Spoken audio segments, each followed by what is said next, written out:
semuanya. Baik, kali ini kita akan masuk tema yang baru, yaitu tema 3, subtema 1 untuk muatan pelajaran bahasa Indonesia dengan topik adalah pertanyaan yang baik. Oke, sudah ready untuk menerima pembelajaran hari ini? Sudah, Bu? Ya, oke. Nah, apa itu teks berita? Nah, teks berita adalah teks yang menginformasikan sebuah kejadian secara beruntun. Dalam membuat teks berita, tentunya ada unsur-unsur yang dapat membuat informasi agar informasi itu tersampaikan secara rinci dan beruntun. Tapi bagaimana cara memperoleh unsur-unsur itu? Tentunya ada alat untuk menggalinya. Nah, apakah menggalinya pakai cangkul, pakai pisau, atau pakai tidak? Menggalinya adalah dengan berupa pertanyaan. Jadi, untuk membuat teks berita, sebenarnya bukan untuk teks berita aja sih, tapi karena teks berita itu diperlukan data-data yang lengkap, data-data yang dapat dipercaya. Nah, tentunya untuk memperoleh itu kita butuh membuat pertanyaan, ya kan? Nah, mari belajar mengenal membuat pertanyaan yang baik. Nah, bagaimana ciri-ciri pertanyaan yang baik? Ini ada 6 yang coba Ibu ringkas. Yaitu pertama, pertanyaan sesuai dengan topik yang dibahas dan fokus atau tepat sasaran. Artinya gini, kalau pertanyaan topik yang mau dibahas adalah tentang pendidikan, jadi pertanyaan itu fokus ke situ gitu, dan tepat sasaran sesuai dengan apa yang dibutuhkan untuk teks berita itu. Nanti kamu akan mengadakan wawancara dengan topik yang sudah ditentukan. Nah, kamu harus fokus pada topik itu, jangan lari-lari. Kemudian yang kedua, pertanyaan digunakan untuk menggali informasi. Artinya ketika kamu mengajukan pertanyaan, diharapkan kamu tuh memperoleh informasi, sehingga informasi itulah yang akan kamu tuliskan pada teks berita yang hendak kamu tuliskan. Kemudian yang ketiga, jawaban pertanyaan bukan jawaban iya atau tidak, tapi melainkan uraian. Artinya gini, apakah kamu suka makan ikan? Enggak, tidak, seperti itu. Itu bukan pertanyaan yang baik. Kenapa? Dia jawabannya adalah iya atau tidak. Tapi yang dibutuhkan adalah pertanyaan yang dijawab dengan uraian, ada penjelasan. Supaya apa? Supaya lihat syarat kedua tadi, kita dapat menggali informasi. Jadi nanti kalau kamu buat pertanyaan, jangan pertanyaan yang jawabannya iya atau tidak.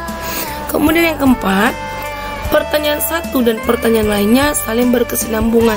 Nah, karena kamu akan nantinya membuat teks berita, berarti pertanyaannya itu saling berhubungan, supaya kamu bisa menghasilkan satu teks berita yang rinci dan beruntun. Beruntun itu berarti berturut-turut ya.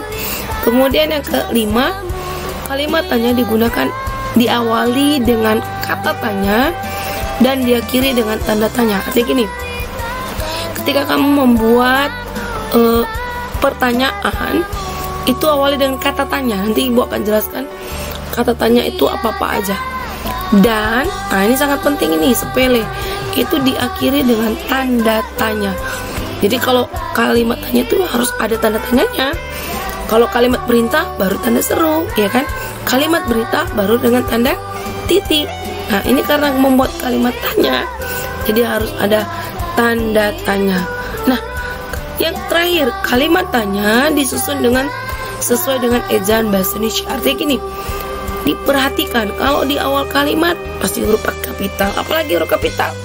Nama orang huruf kapital, nama tempat huruf kapital. Tapi jangan juga semua huruf kapital, itu juga tidak baik. Ini kalau kamu perhatikan Ibu menulis, ini sesuai dengan ejaan bahasa Indonesia. Kapan digunakan huruf besar, kapan kecil, oke?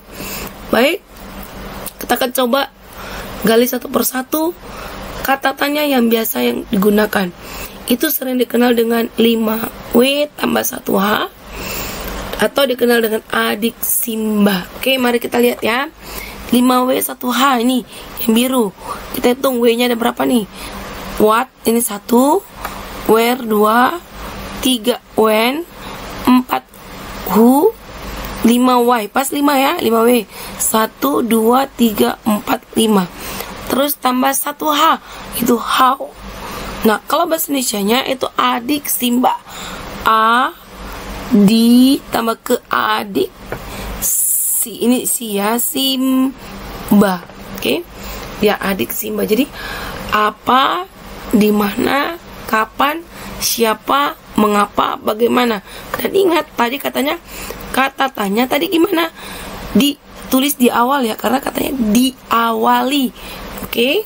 Berarti nanti kata-kata tanya ini yang 5W 1H atau adik Simba ini diletakkan di awal, bukan di akhir, apalagi tengah-tengah. Oke? Nah, kita lihat satu persatu. Apa atau what?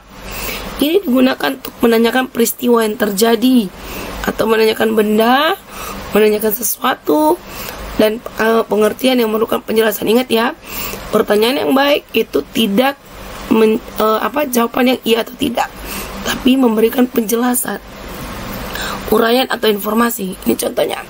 Apa judul yang tepat untuk teks bacaan tersebut? Itu dibutuhkan uraian. Uraiannya gimana? Tentunya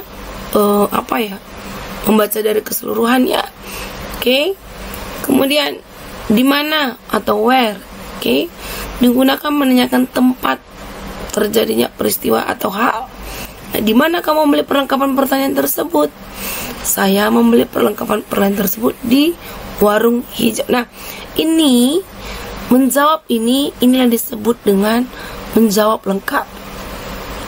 Jadi kamu karena udah semakin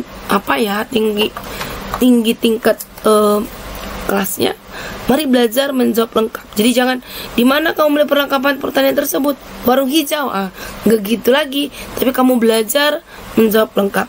Di mana kamu membeli perlengkapan pertanyaan tersebut, jawab yang lengkap. Saya membeli perlengkapan pertanyaan tersebut di warung hijau. Oke? Next. Kapan atau when. Nah, digunakan untuk menanyakan waktu terjadinya suatu peristiwa. Ini bisa jam, bisa hari, bisa bulan, bisa tahun, atau keterangan lainnya, misalnya minggu lalu, kemarin sore, ya kan? Itu juga keterangan waktu juga, kan gitu kan? Nah, kapan kamu membeli termos hijau itu? Nah, menjawab yang baik nggak hanya kemarin sore, nggak ya? Mari kita belajar jawab bagus. Saya membeli termos hijau itu kemarin sore. Oke. Perhatikan penggunaan tadi ejaan bahasa Indonesia. Nih, awal kata, awal kalimat huruf besar. Karena ini nggak ada nama, nggak ada lagi huruf besar. Ini baru diakhiri dengan tanda tanya. Oke. Next. Siapa atau who? Ini digunakan untuk menanyakan orang. Nah, siapa yang mengajarimu materi pecahan? Contohnya ya. Nah, nggak boleh wali kelas, nggak gitu, atau guru saya, nggak. Tapi yang mengajari saya, orang yang mengajari saya materi pecahan adalah wali kelas saya. Bu, boleh nggak gini bu? Yang mengajari saya materi pecahan adalah boleh. Yang penting jangan singkat, terlalu singkat ya.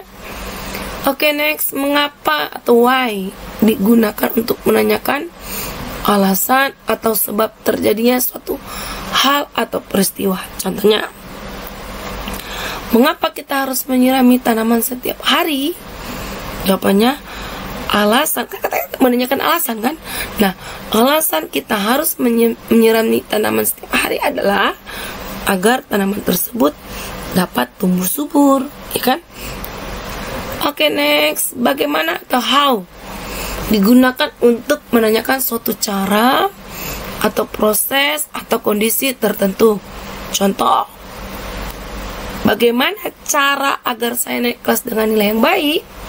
Oke, kan menanyakan cara kan?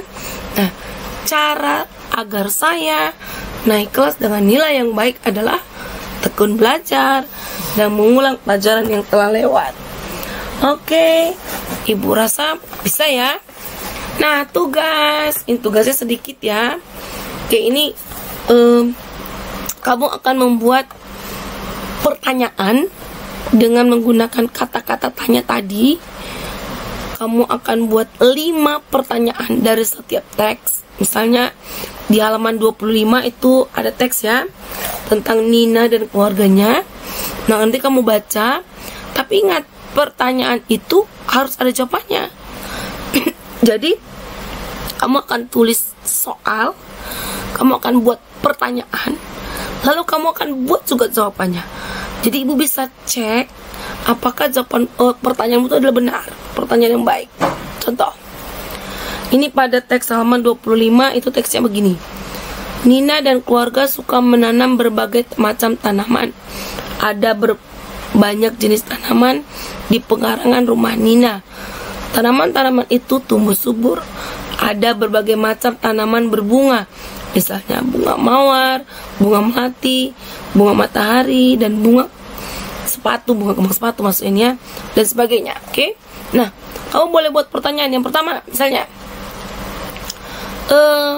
siapa saja yang suka menanam berbagai macam tanaman? Oke, kamu boleh jawab. Yang suka menanam berbagai macam tanaman pada teks tersebut adalah Nina dan keluarganya. Nah, nanti kamu akan buat pertanyaan yang lain lagi. Tapi ingat, jangan hanya menggunakan satu kata tanya. Boleh siapa, apa, bagaimana, ya kan? Di mana, kapan. Bu, kalau misalnya pertanyaan, misalnya menggunakan siapanya ada 2 kali, boleh. Tapi yang nggak boleh itu adalah nomor 1 sampai nomor 5, siapa, semua nggak boleh. Boleh aja misalnya siapanya ada 1 kali, kapannya mungkin ada 2 kali, tapi di mananya 1 kali, apanya ada 1 kali, boleh. Tapi kamu cukup buat 5 pertanyaan. Nah, setelah kamu kerjakan itu, kamu gini, untuk teks halaman 25 kamu kerjakan di buku latihan tematik. Judulnya di atas adalah, dibuat judul ya, pertanyaan 1. Biar ingat, pertanyaan 1. Nah, kamu cari, buat 5 pertanyaan dan ada jawabannya. Setelah selesai kamu kerjakan halaman 25 itu, kamu foto, kamu upload nanti ke Classroom di bagian pertanyaan 1. Lanjut nanti di halaman 29. Itu ada tentang tanaman di sekolah. Oke? Kamu baca teksnya, kamu buat pertanyaan, cukup 5 aja. 5 menggunakan kata tanya, dan ingat ya, tanda tanyanya jangan lupa. Dan ada jawabannya. Tapi ingat, judulnya di atas tulis pertanyaan 2. Kamu tulis itu kan? Kamu buat 5 soal dan 5 jawaban. Lalu kamu foto, kamu upload di Classroom, yaitu pada bagian pertanyaan 2. Nah, demikian juga dengan halaman 35, itu teks tentang padi. Kamu akan buat 5 pertanyaan juga dan 5 jawaban. Tulis judulnya di atas adalah pertanyaan 3. Oke? Ibu rasa semuanya pada bisa. Nanti materi ini akan sangat berhubungan dengan materi lanjutan kita, yaitu mengenai wawancara. Oke? Bye-bye, selamat bekerja buat anak-anak ibu semua. Tetap jaga kesehatan dan semangat.